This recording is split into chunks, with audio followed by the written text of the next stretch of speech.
Yu-Gi-Oh! Is one of the most difficult trading card games to get into. With over 10,000 different cards and so many different products to choose from, where do you even begin? Using a budget of just £30 a week, I set out to mould my own deck and climb the competitive ladder all the way to the European Championships. The challenge? All my cards have to be obtained through sealed official products. I'm not allowed to trade, I'm not allowed to buy cards individually, and instead have to rely on the cold, hard luck of the draw. You're watching Yu-Gi-Oh! From scratch. Yo, welcome back to the show. Honestly, I cannot believe we've made it to episode 20 already. In the last episode, we took second place at the Falkirk Regional and secured our invite to the European Championship. Shortly after that, Shumping Tsu won the Tulsa UDS Invitational with his own Dragon Link variant, and this past weekend, a couple of other variations topped both YCS Utrecht and YCS Vegas. Dragons are now consistently proving themselves time and time again, and honestly I couldn't be any more proud for the deck to be performing as well as it is. I'm genuinely quite curious to find out how many of you guys watching actually play dragons yourselves. Like, it doesn't even have to be a good Dragon Link deck, literally just any variation based around dragons. Even if you don't play dragons, comment what you do play and I'll have a good time reading through all the odd and wonderful decks. Anyway, today in episode 20 we're going to be preparing for another Scottish regional that's just around the corner, looking through our from scratch collection because it's episode 20, and dropping £90 on shiny cardboards. Now that's a lot of damage! Thankfully, we can do this because of people like Kazaneko, Christophe Attila Jardin, Trent Long, Pastrimi, Admiral Grey, and Capo, who all contributed through either Patreon or YouTube channel memberships. The support is much appreciated and really does go a long way towards content like this. I've had quite a few messages from people asking how to contribute outside of these platforms, so I've added a little donation PayPal link to the description. I'm not really going to advertise it much because I'm not a huge fan of free money. I do prefer you to get at least something in return, but if you want to use it, it's there. But anyway, you're probably wondering why we're spending £90 today instead of 30. Well, the regional in episode 19 was filmed on February 2nd, which was a whole 3 weeks ago. We're kind of racing against the clock here when it comes to Euros, and while I could do 3 separate episodes of £30, I really don't want the series to fall too far behind the actual current deck. So instead, we're going to catch you up in a oneer and drop some fat stacks. I asked you guys what you want me to go for between Seyfert's and Bomommy Apollosa, and honestly, it seemed pretty split down the middle. But I think Seyfert just managed to take it, so Chaos Impact it is. Bless the pools, boys. Kaiba! I'm joking. Right, so 90 big fat squids. How are we going to do this? Well, if you remember from last episode, I bought some dragon shields off of this episode's budget, so that's minus £6 already. We're starting with £84. With that £84, I thought it was a really good idea to slot in another Dual Devastator here for £30. And for the first time in this series, probably the last time as well due to budget constraints, we're opening a full booster box of Chaos Impact. And that is our budget gone.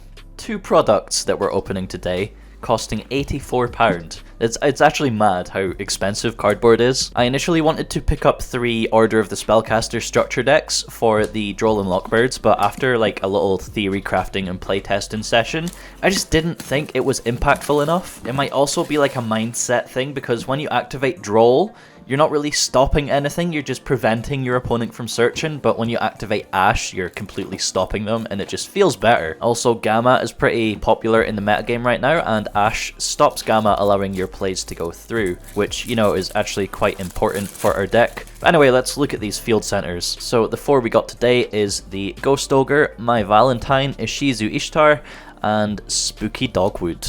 I don't actually know if we got any duplicates there because this is our second time opening Dual Devastator, but I can't remember what ones we got last time. But onto the cards, I'm not going to take too long going through these because we have already opened it in the series before and the cards are obviously exactly the same. This will, however, get us our 3rd Ash completing our playset, which is nice, and our 2nd Called by the Grave. We do need a 3rd. So going through this quickly now, of course we have all of the Ghost Sister hand traps, including the Ash Blossom I just mentioned, all in their alternate arts, which is very cool.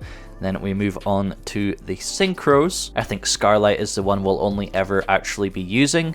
Then the Xyz, we have Dweller and Tornado Dragon. Onto the Lynx, nothing too crazy here. A second Saryuja, bunch of extra hand traps and utility cards, which is really good for just beefing up our collection and prepares us for future formats like Mind Control and stuff like Super Poly. All very good cards to at least have. Cosmic Cyclone, Called by the Grave obviously, and a very, very important one, Dimensional Barrier, might come in very handy when the new Master Rule drops, and obviously the rest of our traps here doubling up on things like Solemn Strike and Lost Wind. So that's all the guaranteed cards for today. Now we can move on to the box of Chaos Impact and start the search for Starliege Seyfert. I think that's pretty much all we need from this set. There is Masquerena, but honestly there's no room for us to play it, and more Striker Dragons would allow us to test the Shungping build, but I don't know, we'll see. There's also the chance to pull the Starlight Prismatic Rare, but highly doubt that's going to happen. It's like 1 per 2 cases. I don't know, we'll take it one pack at a time and see what we get. It's nice opening a box because we know for a fact we're going to pull like 2 secrets rather than just gambling completely. So I'm going to try and rush through this as quickly as I can. We have Unchained, Spiritual Entanglement, and of course a Dream Mirror card. God damn it, that's going to set you guys off, isn't it? I'll start working on that video soon, so stay tuned. So for pack number 2 here, we have Protocol Gardener, Gladiator Beast Comeback, Tachyon Spiral, Hippity Hop Ear, and Wailing of the Unchained Souls for our first Ultra. Definitely one for the binder, that one. We ain't going to see much use out of that at all. Probably something we're going to have to get used to with Chaos Impact because we're going to be here for a while. So we have Magic Cylinder, Bulldozer, Dreamer of Chaos, and Peaceful Burial for the super. Quite a lot of traps in that pack. Speaking of traps, I've made a few changes to our main deck list involving traps, but I will go over that in more detail after this opening segment. Nothing too exciting in that one. So next up here, we have some H2O, another Bulldozer, Spiritual Entanglement, and we got our first secret, Firewall Dragon Dark Fluid. A lot worse than I really hoped it would be. It's pretty much locked to Cybers, and I don't think it would be too unreasonable for it to be a generic Link 5. But yeah, unfortunately, that does mean there is likely 1 secret left in the box. Unless we get super lucky and pull 3 secrets, because that is possible. It always sucks though when you pull both secrets in the first 5 packs and then you've got nothing else to look forward to in the box. But yeah, here we have Evil Eye of Gorgonio, nothing too special. DD, Patrol Plane, Unchained, Old Mind, Nebula, and we got another Ultra, Unchained Abomination.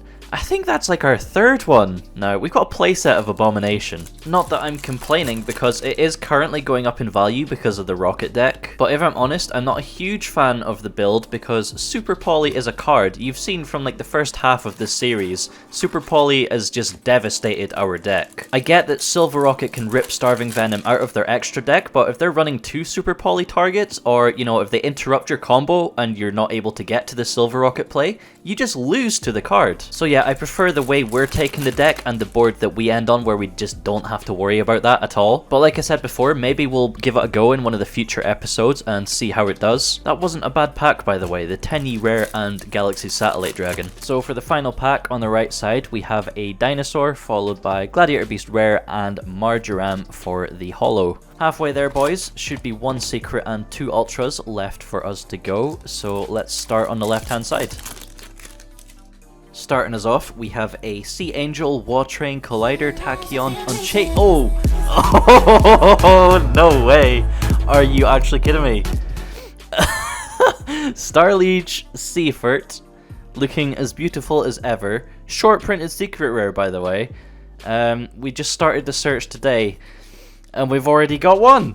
Obviously, we're not going to get any more in this box because you only really get 2 secrets per box, and, you know, there we go, that's our 2 secrets. I am happy. Ever since Chaos Impact came out, I actually held onto my Seyferts because they've always been like around the £20 to £25 mark, and I've always felt that they've been super undervalued, especially as a short printed secret. So it's cool to see them finally start going up in value quite rapidly as well. A lot of people want them. 100% is going to be going straight into the main deck, even just as a one-off, because it's a pretty decent combo starter, and even if we like special summon it off Yugioh, we just get mad card advantage. I would really like a Levianeer to go with it as well, but that's definitely something to worry about more in the future, I guess. There we got another Ultra. Bounty, literally like one of the worst Ultras in the set. Next up here, we've got Marincess Cascade, Collider, Bye Bye, Monster, and some more Dream Mirror stuff. Still, of course, looking for that final Ultra. We have a big fat Baboon, Watrain, Ashuna, and another bad boy doggo. Brainiger, Abominable Unchained, Trap, Gladiator Beast, and Gorgonio again. Just a few final packs left here. We have coming in a Cauldron of the Old Man, a Romage, Tachyon, Transcendence, Hypnagogia, and a Trampoline at the back there. On to the final three here of today's opening. God, it's been a long one today. We have Sea Angel, Burning Shell, Evoltile. Oh my god. This box is insane. IP Masquerena, a very good card to have, although I don't know if we even have space to play it, man. I'll take it. It's good to know that our pools are still blessed after that hunt for Magius. So I think it's fair to say that these last two packs will just be garbage. I mean, at this rate, it could be a Starlight Rare, but let's not get our hopes up. Nothing in that one, leaving us with the final pack of today. Let's see what we get. Put 3 to the front. Do our usual shenanigans. We have a Romage, Marjoram, Gladiator Namokia, Prometeor, Crusher Run, Tachyon Spiral Galaxy, Chubby Dragon, Monster Express, and another Gorgon. I swear we've pulled like 10 of these today. But you know what? Totally fine. We got a Masquerena, we got a Starliege. Today has been £90 well spent. That's all I can say. We'll go sort these out and probably change some things around with the list. I honestly still can't believe we pulled Seyfert. Okay, let's go.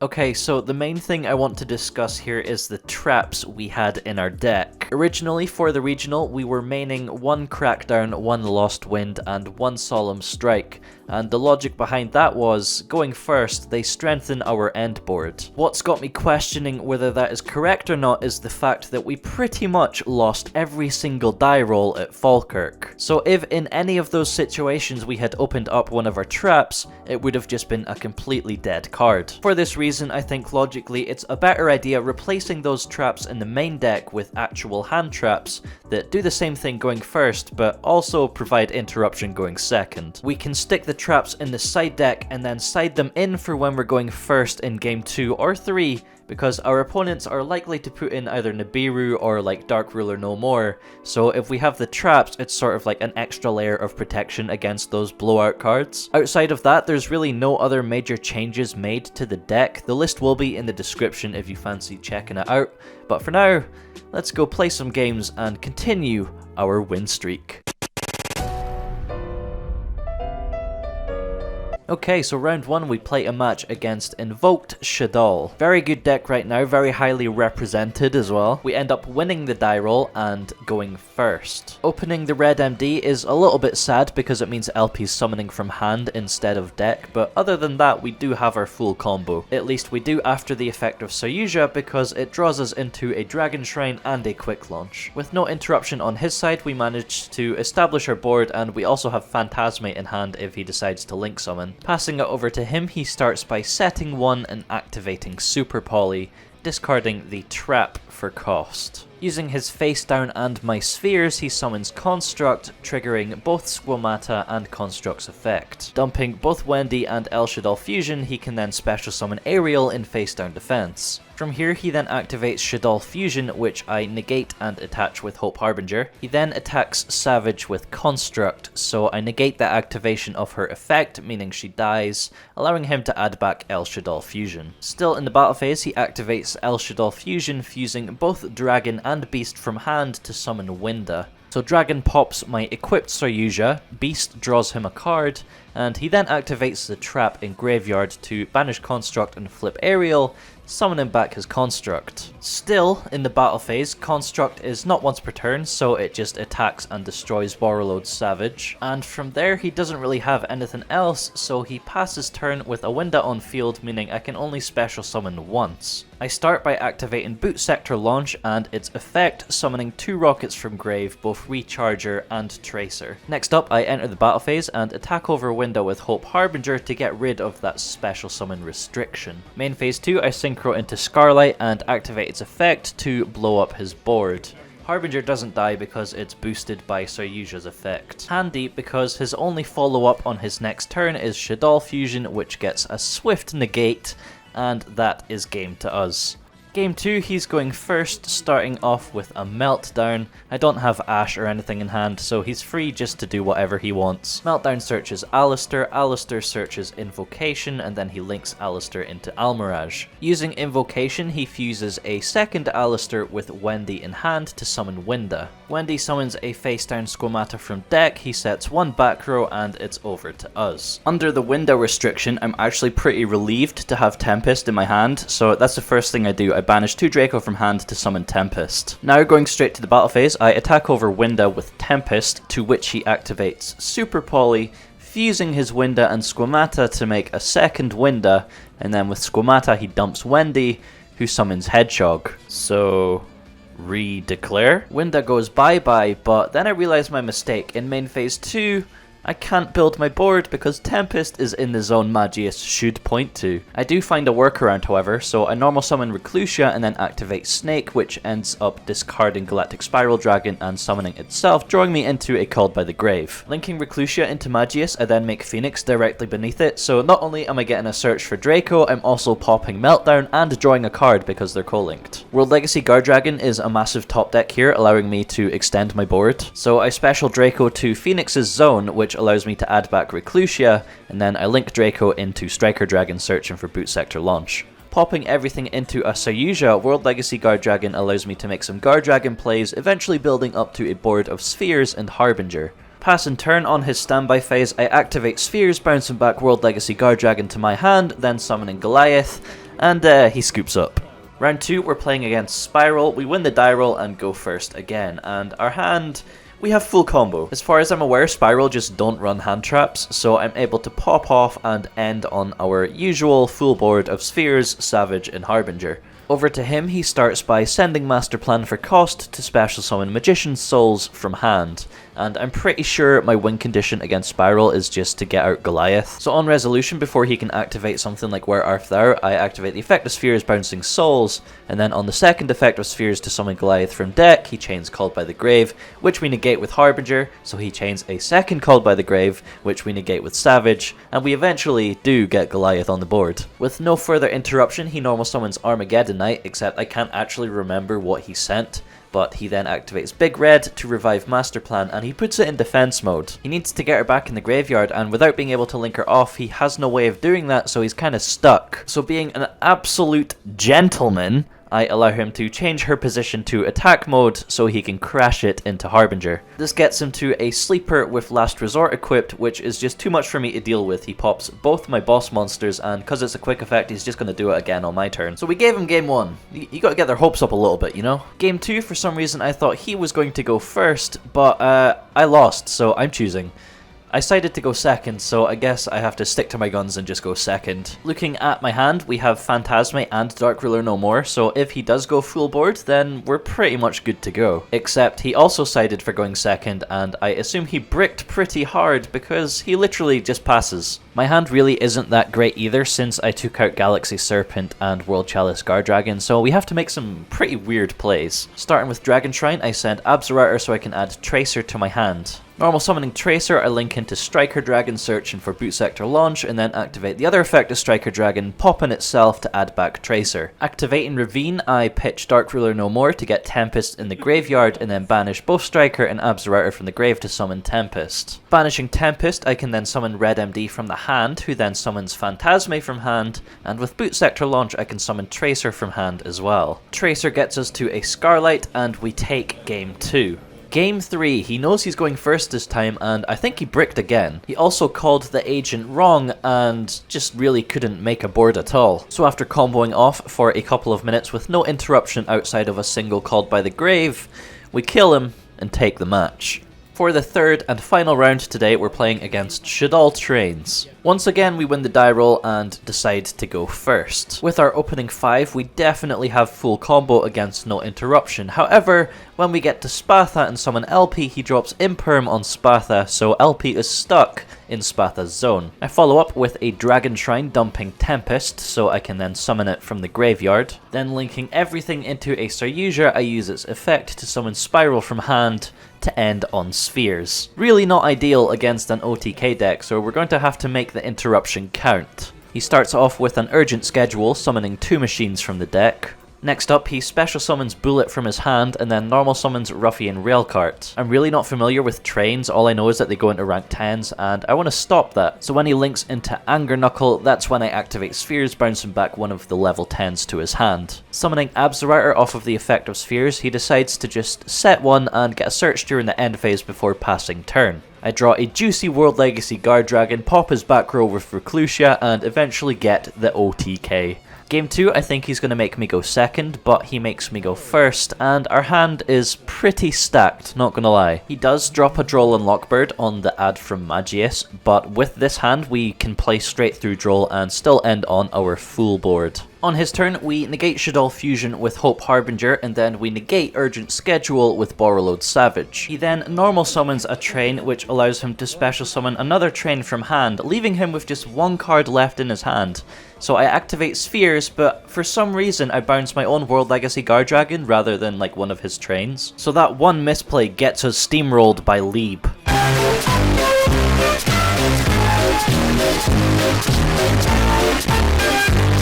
Game 3, I make him go first, and he ends on Dora plus the field spell. While comboing off, he drops a Nibiru to end my turn and wipe the board. However, he's not able to capitalize on it. He does tribute over a token for a Kaiju and then batters it with Nibiru, but that's literally all he's got. He's wide open at this point. With Boot Sector launch, I revive a Tracer from the graveyard, and well, Starliege Seyfert does the rest. Eventually leading up to the inevitable OTK. Feels good, man. Another flawless episode in the bag. I think we could maybe go for that 25 kill streak eventually, and I'm pretty sure at this point we don't ever have to worry about a negative win ratio ever again. Pretty sick. So, let's move on.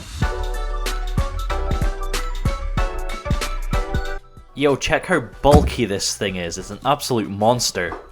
But yeah, as always, I'm just going to speak over while flicking through the binder. It actually looks like a proper sick collection as well. Like, I'm really proud of it. The binder is actually near enough filled to the brim. I think there's like 1 or 2 pages left at the back. So taking everything into account, including locals and regional costs, I think we've spent a total of £759.50. That's a lot of money, and after quickly going through everything we have, I believe the total rough estimated value is between £650 and £700. That includes everything in the deck, everything in the binder, even all the commons and bulk and whatnot. There is a Salamangreat Pyro Phoenix missing from the binder. I lent that out to a friend for the regional coming up. But as a cost to value ratio, that's actually insanely good. We're getting so, I guess, lucky would be the word. It would be really awesome for us to keep that up, and we're not even halfway through the entire series yet. I'm so curious and excited to see what it looks like at the end, so I guess only time will tell. As for Yu-Gi-Oh! From scratch, we have another regional coming up in the next episode. However, I'm not allowed to film at this one, so it's not going to have gameplay of the regional. It would be cool to get back-to-back tops out and add more deck boxes and playmats to our like trophy cabinet. Oh, here's your favorite page, by the way. We've got pretty much our Dream Mirror core here. The important thing we're missing is the Ultras out of Rising Rampage, so I'm genuinely curious, what budget are you wanting to see for that video? It's not a series, remember, just one video. Let me know in the comments and I'll see what I can do. I was kind of thinking maybe 2 boxes worth, but I don't know. We'll also have a bunch of goodies to give away in that 20k video because obviously we're celebrating, and that is us come to the final page of the binder. So as always, if you've made it this far and you haven't already, please like the video and subscribe to the channel. Thank you so much to everyone that supported me this far, and the next video is actually going to be the Dual Overload leak. Tuesday 3rd of March, 8 AM GMT. Be there or get Nibiru'd. Okay, bye.